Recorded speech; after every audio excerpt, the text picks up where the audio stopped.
అందరికీ నమస్కారం. This is Aslam, correspondent of Apple high school. ఒక స్టూడెంట్ని తీర్చిదిద్దడానికి ఒక టీచర్, ఒక కరస్పాండెంట్ వాళ్ళు ఫేస్ చేస్తున్న ఛాలెంజెస్ని ఒక సిరీస్ లాగా తీసుకొచ్చి ఇండివిజువల్గా ఒక్కొక్క టాపిక్ డిస్కస్ చేసి ఎమినెంట్ పర్సనాలిటీతో దాని ఎక్స్ట్రాక్షన్ని తీసుకొచ్చి మీ ముందు పెట్టాలనేది మా ఈ సిరీస్ యొక్క ఉద్దేశం. It is an honor to introduce Dr. Rosie Gundra, a beacon of hope and a tireless advocate for social change. With over 20 years of dedicated service, Dr. Rosie has transformed the lives of countless orphaned and disadvantaged children, empowering them through education and care. Dr. Rosie's journey began in 2003 when at just 18 years old, she chose to dedicate her life to the noble cause of educating orphaned children. Despite coming from a middle-class family, she sacrificed personal ambitions to focus on the betterment of society. Her passion led her to earn a master's degree in social work from Osmania University, equipping her with the skills to make a meaningful impact. In 2004, she founded the Sankalp Foundation, which runs orphan homes for boys and girls aged 6 to 17. Today, these homes provide shelter, care and education to over 40 children. Dr. Rosie established Sharada Vidyaniketan, a school that offers free education to orphans, school dropouts and street children. To date, more than 25,000 students have benefited from her initiatives. Beyond education, Dr. Rosie is a champion of women's empowerment. She has set up vocational training centers for women in 15 slums, offering courses in embroidery, tailoring, computer skills, and more. Over 30,000 women have gained self-supporting skills through her programs, opening doors to employment and independence. Dr. Rosie's extraordinary contributions have been recognized with numerous awards, including the Youth Excellency Award, Mother Teresa Award, and Global Icon Award. She has also been honored with doctorate in rehabilitation of destitute from the Indian Virtual Academy. Her work has not only transformed lives, but also inspired countless others to join the cause of social justice. Dr. Rosie Gundra is truly a global influencer, a compassionate leader, and a role model for all of us. Please join us in welcoming Dr. Rosie Gundra. నమస్తే Rosie గారు. నమస్కారం sir. మీరు నాకంటే చిన్నవాళ్ళైనా సరే మీకు చేతులెత్తి మొక్కాలని అనిపిస్తుంటుంది number of times. మీతో మాట్లాడాలని చెప్పి నేను చాలా రోజులు ప్రయత్నం చేస్తున్నాను. మీకు తెలుసు, మీకున్న బిజీ వల్ల కానీ ఇంకేదైనా కారణం వల్ల కానీ మొత్తం మీద నాకైతే అవకాశం దొరికింది.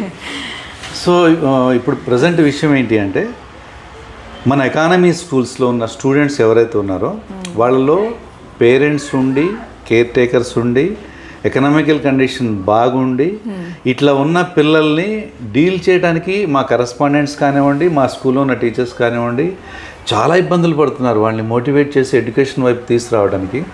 అటువంటిది అసలు పేరెంట్సే లేని పిల్లల్ని మీరు తీసుకొని వచ్చి ఆర్ఫాన్సెస్గా తీసుకొని వచ్చి అది ఎర్లీ ఏజ్లో వాళ్ళని మీరు ఎట్లా హ్యాండిల్ చేయగలుగుతున్నారు, ఎట్లా మోటివేట్ చేస్తున్నారు, దీని వెనక ఏదైనా టెక్నిక్ ఉందా?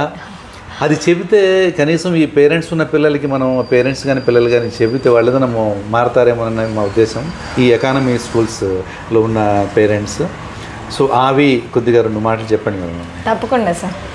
First of all I'm very sorry, మీరు 1.5 months నుంచి టైం అడిగారు, ఇవ్వలేకపోయాను, ఏమనుకోకండి sir, due to busy schedule. So ప్రేక్షక మహాశయులందరికీ చాలా చాలా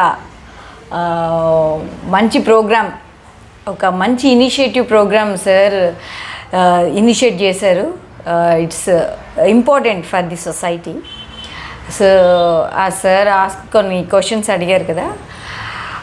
యాక్చువల్గా నేను ప్రొఫెషనల్ సోషల్ వర్కర్ అండి. I have done my masters in social work. So So how to deal the kids, how to deal the children, how to deal the people, I know very well, because as a social worker I can easily reach the people అన్నమాట.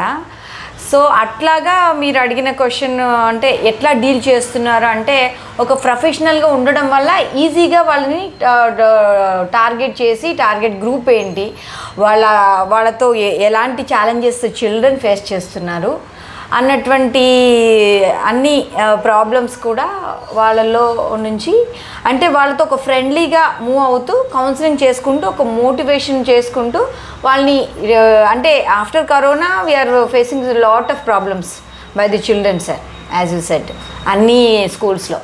So మీరు అడిగినట్టుగా అందరూ తల్లిదండ్రులు ఉన్న పిల్లలు టీచర్స్తో behaviour కానీ ఇవన్నీ చూసి ఎట్లా బిహేవ్ చేస్తారు, ఎట్లా మనం వాళ్ళని డీల్ చేస్తున్నామన్న క్వశ్చన్కి వస్తే, అంటే నేను ముందు చెప్పినట్టుగా ఒక ప్రొఫెషనల్ అంటే ఒక చిల్డ్రన్ని ఒక ఫ్రెండ్లీగా మనం వాళ్ళని ట్రీట్ చేయాలండి. ఫ్రెండ్లీగా ట్రీట్ చేసినప్పుడు డెఫినెట్గా ఆ పిల్లవాడిలో ఒక మార్పుని మనం చూడగలం. అంటే వాడిని దగ్గర తీసుకోవడం, వాడికి కావాల్సింది ఏంటంటే లవ్ అండ్ అఫెక్షన్.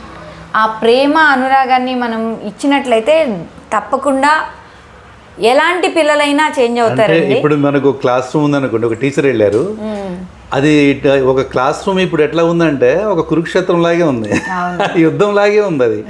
ఇప్పుడు ఒక పిల్లవాడు కేర్లెస్గా ఉంటాడు, కొంతమంది ర్యాష్ ఆన్సర్స్, రఫ్గా ఆన్సర్స్ ఇచ్చేటి వాళ్ళు ఉన్నారు, కొంతమంది వినని వాళ్ళు ఉన్నారు.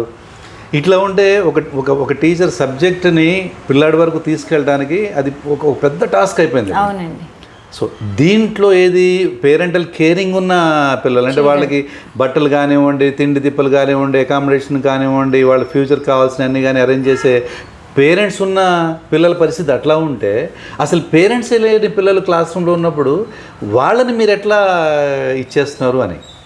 అంటే ఇక్కడ అంటే చాలామందికి తెలియదు, చిల్డ్రన్ డిఫరెంట్ కైండ్స్ ఆఫ్ మెంటాలిటీస్తో ఉంటారండి. నెగ్లెక్టెడ్ చిల్డ్రన్ ఉంటారు. ఒకవేళ పేరెంట్స్ ఉన్నా కూడా నెగ్లెక్ట్ చేయరనమాట పేరెంట్స్. ఓకే ఓకే, కేర్లెస్, వాళ్ళకి వదిలేస్తారు. కొంతమంది పిల్లలు బర్త్ ఇచ్చిన తర్వాత వాళ్ళకి ఎవరో తెలీదు పేరెంట్స్, వాళ్ళని రోడ్ పైన వదిలేస్తారు. అట్లాంటి డెస్టిట్యూట్ చిల్డ్రన్ కానీ, ఆ చిల్డ్రన్ని ఎట్లా మోటివేట్ చేయాలి అన్నటువంటిది సబ్జెక్ట్ మేము చదువుకునే దాంట్లోనే ఉందండి, సోషల్ వర్క్లోనే.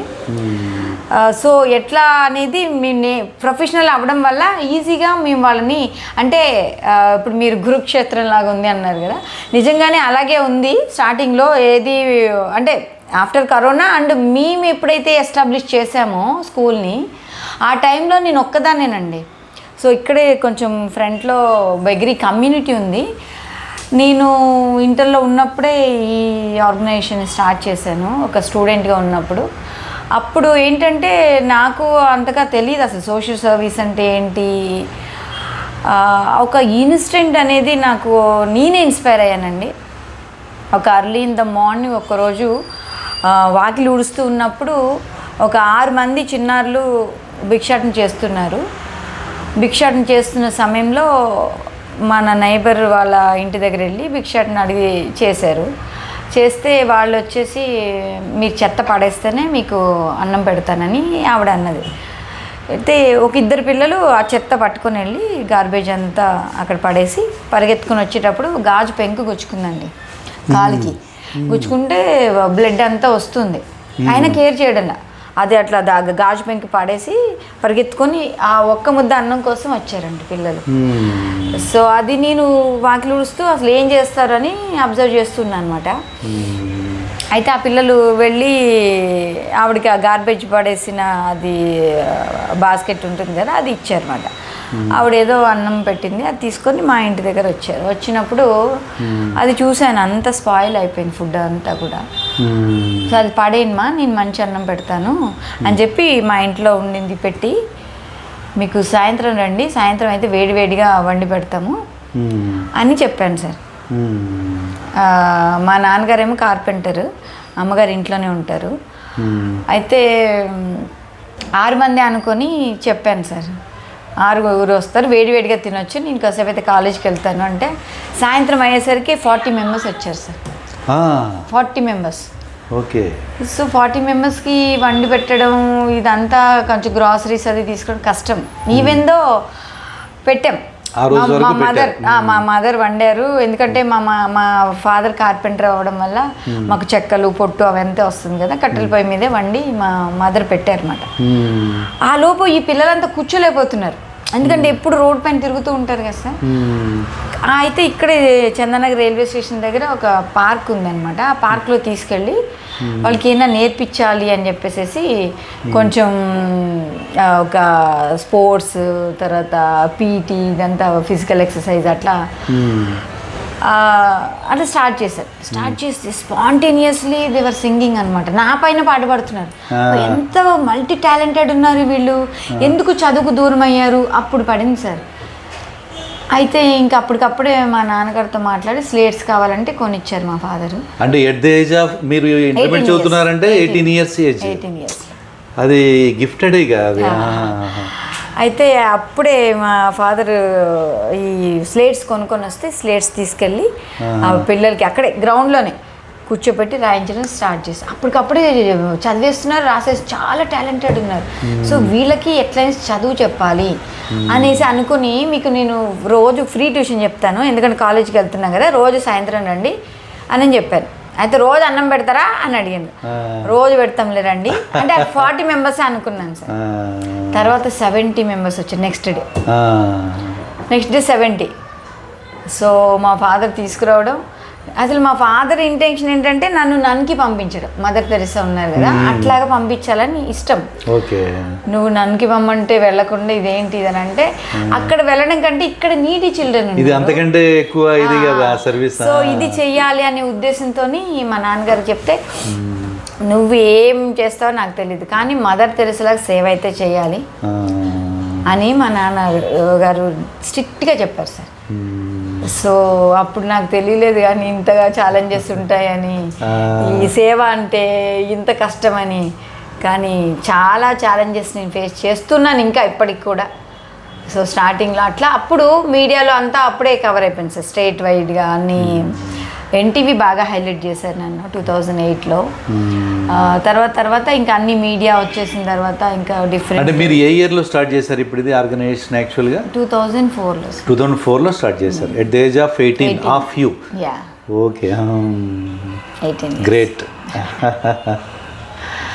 సో అట్లా స్టార్ట్ అయిందనమాట.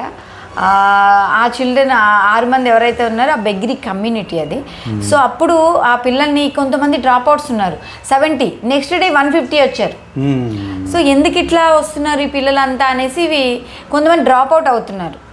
రోజు ఫ్రీ ట్యూషన్ చెప్పేదాన్ని, ఎక్కడ గ్రౌండ్లో తీసుకొచ్చి ఆడించి పాడించి కొద్దిసేపు కూర్చోబెట్టి రాయించడం అట్లా స్టార్ట్ చేసి 170 వరకు అయ్యారు సార్ చిల్డ్రన్ అంతా 1 వీక్లోనే. సో ఇంకా కొంతమంది స్టార్టింగ్లో ఉన్న పిల్లలు రావట్లేదు, ఏంటి అనేసి 1 ఇయర్ అంతా ఫ్రీ ట్యూషన్ చెప్పాను అనమాట. ఆ ఇంటర్మీడియట్లో అంతా చెప్పుకుంటూ వచ్చిన తర్వాత ఈ డ్రాప్ అవుట్స్ ఎందుకు అవుతున్నారని చెప్పి అప్పుడు రైల్వే ట్రాక్ దాటి ఇటు సైడ్ వచ్చాను, ఈ పాపిరెడ్డి కాలనీ. వచ్చినప్పుడు ఆ పాపిరెడ్డి కాలనీలో ఉన్న ఫ్యామిలీస్ని నేను ఇంటరాక్ట్ అయినప్పుడు వాళ్ళు చెప్పిన సమాధానం, నీళ్ళక్క మస్తు మంది వచ్చిండ్రు, నువ్వు పిల్లల్ని పట్టుకోపోనీకి కిడ్నాప్ చేయనీకి వచ్చినా మాకు తెలుసు అని అన్నందుకు నేను వాళ్ళ గుడిసెలో ఒక 2 months ఉండవలసి వచ్చింది. ఇక్కడే ఉన్నాయి ఆ గుడిసెలన్నీ అప్పట్లో. వాళ్ళతో నేను 2 నెలలు ఉన్నాను, ఎందుకంటే వాళ్ళు నమ్మాలి వాళ్ళు నన్ను అని చెప్పేసి మొత్తం అన్ని. ఇంకా అప్పుడు కాలేజ్ స్టూడెంట్ అంటే ఎట్లా ఉంటా, సో సింపుల్ అక్కడి నుంచి కాలేజ్కి వెళ్ళేదాన్ని. అయితే ఒక పాప హెల్ప్ తీసుకొని నేను కాలేజ్కి వెళ్ళేలోపు వీళ్ళందరికీ స్నానం చేయించి, అక్కడ ఒక డయాస్ ఉందన్నమాట ఇక్కడే, ఒక పెద్ద డ్రైనేజ్ ట్యాంక్, ఆ ట్యాంక్ మీద కూర్చోబెట్టి ఆ పిల్లలందరికీ అక్కడే చదువు చెప్పడం. కానీ అక్కడ కూడా కూర్చోలేకపోతున్నారు, కానీ వీళ్ళకి ఎట్లయినా సరే రెగ్యులర్ స్కూల్ కావాలని అప్పుడు ఈవినింగ్ 1 year అంతా మీల్ పెట్టాం సార్. ఈవినింగ్ కానీ వాళ్ళు again they're going to the begging అనమాట. బెగ్గింగ్ చేసే బెగ్గరీ చిల్డ్రన్ ఉన్నారు, ర్యాక్ పిక్కర్స్ ఉన్నారు దాంట్లోనే, ఆ గ్రూప్లోనే. అండ్ ఇవి హెయిర్ పిక్ చేస్తారు కదా వాళ్ళు ఉన్నారు, ఓన్లీ కొబ్బరి చిప్పలు ఏరుకునే వాళ్ళు ఉన్నారు. ఇంకా అంటే నథింగ్ బట్ స్ట్రీట్ చిల్డ్రన్ అందరూ, ఆల్మోస్ట్ స్ట్రీట్ చిల్డ్రన్ అన్నారు సార్ వాళ్ళు. అది బెగ్గరీ కమ్యూనిటీ అంతే.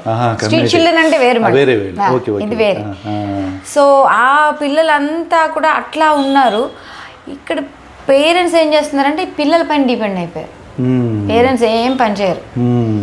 సో పిల్లలు ఏంటి ఇదే ఇవి ఏరుకున్న చెత్త ఇదంతా వెళ్ళేసి మళ్ళీ వాళ్ళకే కాంపిటీషన్. పొద్దున్న ఇక్కడంతా సాఫ్ట్వేర్ కదా, మార్నింగ్ లేసి ఎవరు వెళ్తే చెత్త వాళ్ళకి ఎక్కువ దొరుకుతుంది, వాళ్ళు అమ్ముకుంటే పైసలు వస్తాయి అన్నమాట.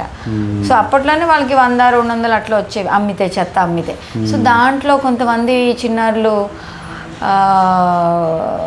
ఏం చేసేవాళ్ళు అంటే ఈ డ్రగ్స్ ఇవన్నీ ఉంటాయి కదా, ప్రాక్టీస్ చిన్న చిన్నవి ఆ బాటిల్లో లిక్కర్ అంతా తీసుకొని తాగి. సో వాళ్ళని కూడా ఎట్లా మోటివేట్ చేయాలని వాళ్ళని కూడా చేసాను సార్. ఇప్పుడు ఆ కమ్యూనిటీ నుండి ఒక్కరు కూడా బెగ్గింగ్ చేయట్లేదు, ఎవ్వరు కూడా అస్సలు వెళ్ళట్లేదు. వాళ్ళ జనరేషన్ అయిపోయి ఆ పిల్లలు నా స్కూల్లో చదువుతున్నారు. వాళ్ళు నా టార్గెట్ ఏమనుకున్నానంటే ఎట్టి పరిస్థితుల్లో ఈ బెగ్గరీ అనేది వీళ్ళ జనరేషన్లో ఉండకూడదు అని ఒక టార్గెట్ పెట్టుకున్నాను సార్. అది నేను సక్సీడ్ అయ్యాను. ఇప్పుడు మన పేరెంట్స్ ఎవరైతే ఉన్నారో, మన పిల్లలు ఎవరైతే ఉన్నారో, మన పేరెంట్స్ పొద్దున్నే 4 వెళ్ళిపోయి మళ్ళీ రాత్రి 10 వచ్చే పేరెంట్స్ మనం ఉన్నారు. వాళ్ళు డే మొత్తం విపరీతమైన కష్టం చేస్తారు, చేసి తీసుకొచ్చి ఈ పిల్లలకి కావాల్సినవన్నీ కూడా ప్రొవైడ్ చేసి మన దగ్గరికి పంపిస్తారు. ఇప్పుడు మీరు చెప్పే పిల్లలు అంటే పిల్లలే వెళ్ళి పేరెంట్స్ని తీసుకొచ్చి ఫీడ్ చేసే పరిస్థితి దానికి. ఇప్పుడు దీన్ని మనం ఎట్లా కంపేర్ చేయగలుగుతాము? ఎట్లా ఇప్పుడు వీళ్ళని మోటివేట్ చేయాలంటే దాంట్లో ఉన్న పాయింట్, ఏ పాయింట్ వీళ్ళకి చెప్తే వీళ్ళు మోటివేట్ అవుతారు, ఈ పిల్లలు మోటివేట్ అవుతారు? పిల్లలు మోటివేట్ అవ్వడం అంటే యాక్చువల్గా ఇప్పుడు మనకి అన్ని స్కూల్స్లో క్వాలిఫైడ్ టీచర్స్ బీఈడీ చేసి టెట్ క్వాలిఫైడ్ ఉండాలని ఉంది కదా సార్ మనకి. అట్లాగా అన్ని స్కూల్స్లో కూడా ఒక ప్రొఫెషనల్ కౌన్సిలర్ ఉండాలి సార్. కౌన్సిలర్ కంపల్సరీ ఉండాలి. ఎంఎస్డబ్ల్యూ చేసిన వాళ్ళు ఉంటారు. సరే ఒక స్కూల్ కాకపోయినా గవర్నమెంట్ హ్యాస్ టు రిక్రూట్ అనమాట. సో ప్రొఫెషనల్స్ని ఇప్పుడు కంపల్సరీ అవసరం యాక్చువల్గా. ఎందుకంటే సైకలాజికల్గా చిల్డ్రన్ అంతా డిప్రెషన్లోకి వెళ్తున్నారు. బ్యాడ్ టచ్ ఏంటి, గుడ్ టచ్ ఏంటి అవన్నీ తెలియడం లేదు. ఈ ఫోన్కి అడిక్ట్ అయిపోతున్నారు, మొబైల్స్ అన్ని, స్మార్ట్ ఫోన్స్కి. సో అప్పుడు ఒక ప్రొఫెషనల్ కౌన్సిలర్ ఉంటే డెఫినెట్గా ఒక్కొక్క స్కూల్. ఇప్పుడు మన శేర్లింగపల్లి మండలంలో నియర్ అబౌట్ 250 స్కూల్స్ ఉన్నాయి. ప్రైవేట్ స్కూల్స్ మన అసోసియేషన్ ఉన్న స్కూల్సే 100 స్కూల్స్ ఉన్నాయి. వీటి కనీసం ఒక మన మండలానికి ఒక 5గురైనా ఇటువంటి వాళ్ళు కౌన్సిలర్స్ ఉంటే వాళ్ళు ర్యాండమ్లీ ప్రతి స్కూల్కి వెళ్ళి కనుక వాళ్ళు చేస్తే బాగుంటుంది. అంటే గవర్నమెంట్ కూడా దీంట్లో ఒక స్టెప్ పెట్టాను సార్, నేను గవర్నమెంట్కి పెట్టాం. నేను నా తరపున కౌన్సిలర్స్ అవసరం ఉంది ఇట్లా ప్రొఫెషనల్స్ అని, అది కూడా ఉంది. నెక్స్ట్ ఇయర్ ఎప్పుడు అవుతుంది అది కూడా ప్రొఫెషనల్స్. ఎందుకంటే టీచర్స్ డీల్ చేయలేరు ఇలాంటివి. సో హౌ టు డీల్ ఇంతకు ముందు చెప్పాను కదా, అలాంటి చిల్డ్రన్ ఎట్లా డీల్ చేయాలనేది కౌన్సిలింగ్ సిట్టింగ్స్ ఉంటాయి.